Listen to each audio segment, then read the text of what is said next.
What if the most powerful force in the universe isn't a distant star or a black hole, but something you carry with you every single moment?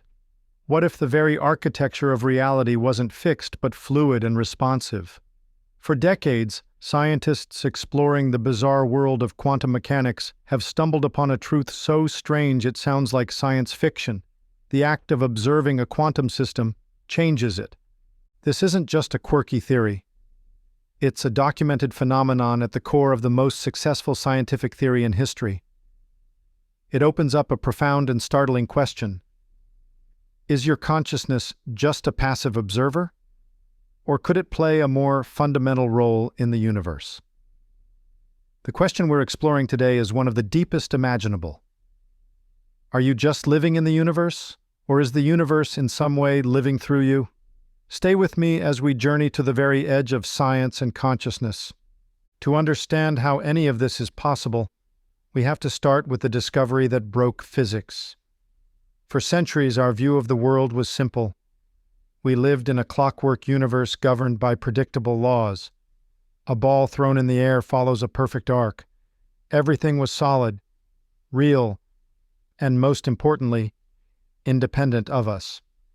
Then at the turn of the 20th century, physicists began probing the universe's smallest building blocks, particles like electrons and photons, and what they found shattered the clockwork forever. The famous experiment that revealed this crack in reality is the Double-Slit Experiment.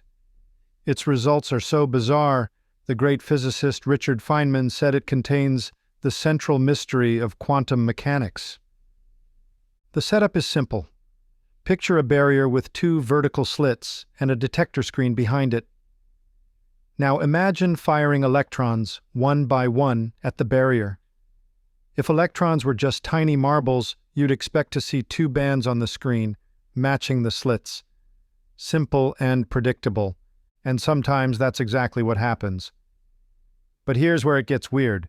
If you run the experiment without checking which slit each electron goes through, something impossible seems to happen.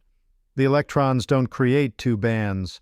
Instead, they create a complex interference pattern. This pattern is the signature of a wave, where peaks and troughs interfere with each other.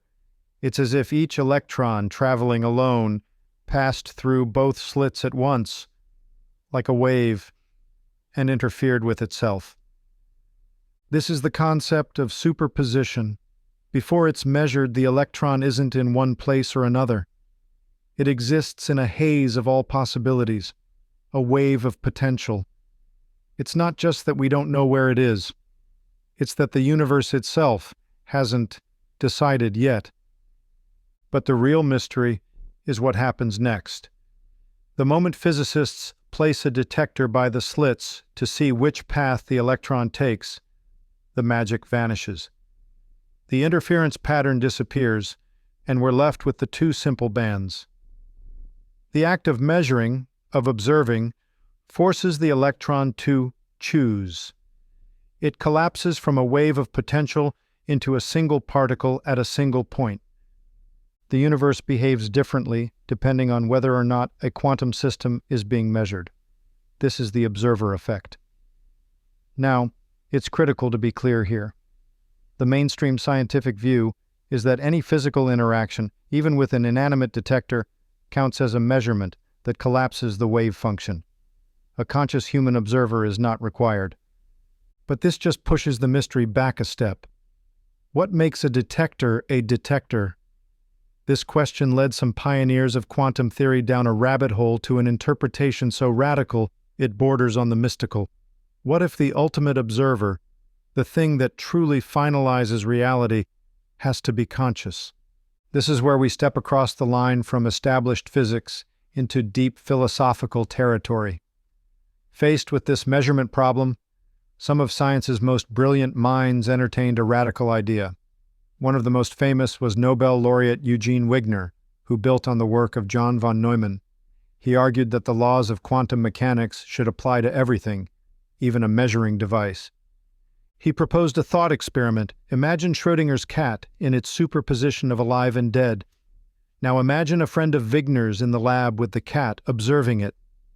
From Wigner's perspective outside, his friend, the detector, and the cat are all one giant quantum system.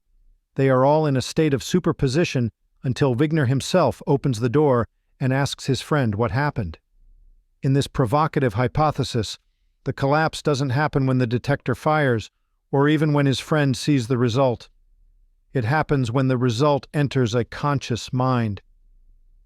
This interpretation suggests consciousness stands apart from quantum mechanics, acting as the agent that turns quantum possibility into the single reality we experience. Now, it is absolutely crucial to state that this is a highly controversial and minority view in physics. Most physicists today do not believe a conscious mind is necessary for collapse, and even Wigner later moved away from this bold idea. But the fact it was ever seriously considered by scientists of this caliber shows just how deep the mystery runs. Today, newer interpretations are still exploring the observer's role. One of the most intriguing is quantum Bayesianism, or QBism.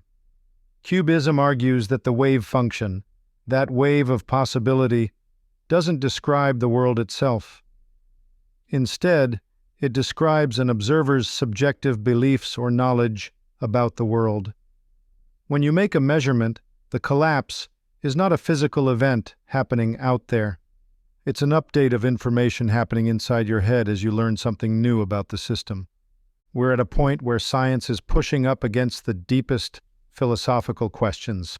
It's a lot to take in. So I want to bring you into this conversation. What do you think consciousness is? Is it an illusion created by the brain's biochemistry? Or something more fundamental? Drop your thoughts in the comments below. I'm genuinely curious to hear your perspective. If consciousness could, in any interpretation, play a role in reality, it begs another question. Where does consciousness come from?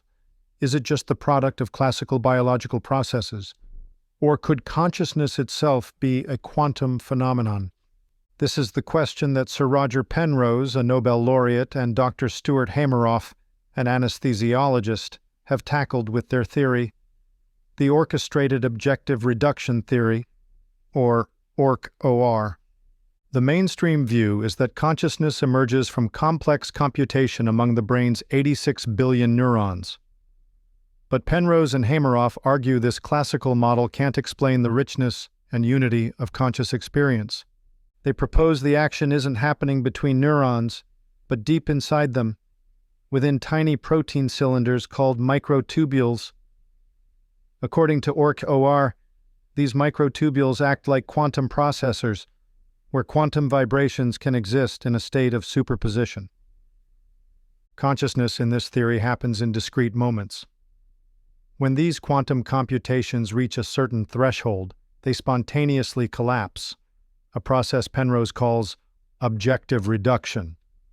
Each collapse, happening millions of times a second across the brain, is a moment of conscious experience. Here, instead of consciousness causing collapse, the collapse is consciousness. This is a mind-bending idea. It suggests our awareness is woven into the fundamental rules of the universe. Like the consciousness causes collapse idea, Orch OR is highly speculative and is not accepted by the majority of scientists.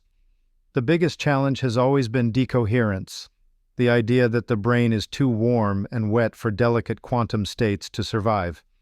However, proponents point to quantum effects in other biological systems, like photosynthesis. And while far from being proof, a 2024 study on how anesthetics work has brought new attention to microtubules, adding an interesting piece to a very complex puzzle. Orch OR remains a tantalizing but unproven frontier. So we have these mind-bending theories, but is there any direct experimental evidence that our minds can influence the physical world?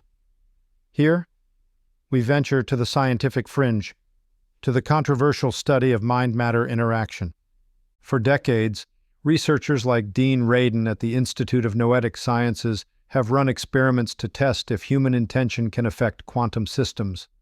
Most common are experiments using random number generators, RNGs, which are essentially electronic coin flippers.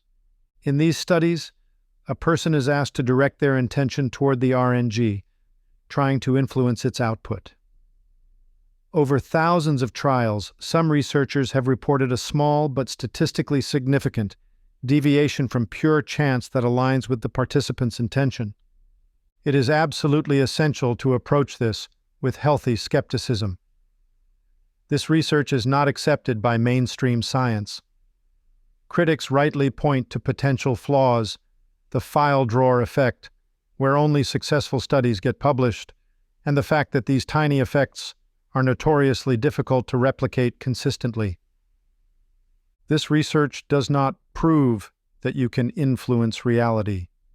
It represents a data-driven attempt to investigate a radical question at the very edge of science, reminding us that there are still profound mysteries about the connection between our minds and the material world. So where does this all leave us? We've journeyed from classical certainty to quantum uncertainty. We've seen that observation is fundamental to reality at the quantum level.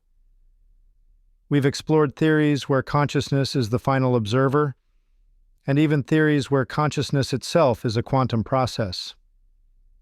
Some thinkers believe these threads point toward a new model of reality, taking metaphorical inspiration from a concept in theoretical physics, the holographic principle.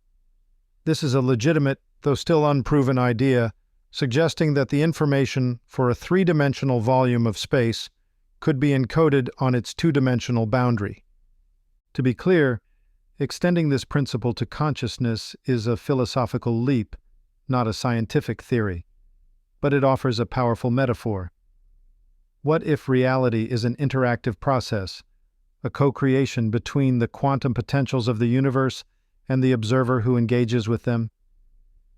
In this view, your mind isn't just a camera recording what's there, it's part of a system that renders the world into your experience. This perspective suggests you are not separate from the world you see, but are fundamentally entangled with it, your experience shaped by the lens of your own consciousness. We began with a bold title: Quantum Physics Proves You Can Bend Reality. So does it? The honest answer is no. Mainstream science has not proven that you can bend spoons with your mind or manifest a specific outcome through sheer will. But what quantum physics does show is that reality is infinitely stranger and more mysterious than it seems. It demolishes the idea of a sterile, objective universe that exists independent of observation. It shows us, through experiments like the double-slit, that at the quantum level, the line between the system being measured and the thing doing the measuring is blurry, perhaps even non-existent. The theories we've explored, from Wigner's conscious observer to Orch OR, are not scientific consensus. They are speculative journeys into the unknown, attempts to make sense of the universe's deepest puzzles. They represent a frontier where the questions are still more important than the answers. They open a door to a profound possibility: that you, the conscious observer, are not an afterthought in the cosmic drama, but a fundamental participant. That the act of your awareness is an integral part of what makes the world real, for you. While we cannot say that you bend reality, we can say that reality seems to bend for you, collapsing from a wave of infinite possibilities into the single, unique actuality of your life, moment by moment. So I'll leave you with a final thought to take from the lab into your life. If your observation collapses possibilities into your reality, what reality are you choosing to observe today?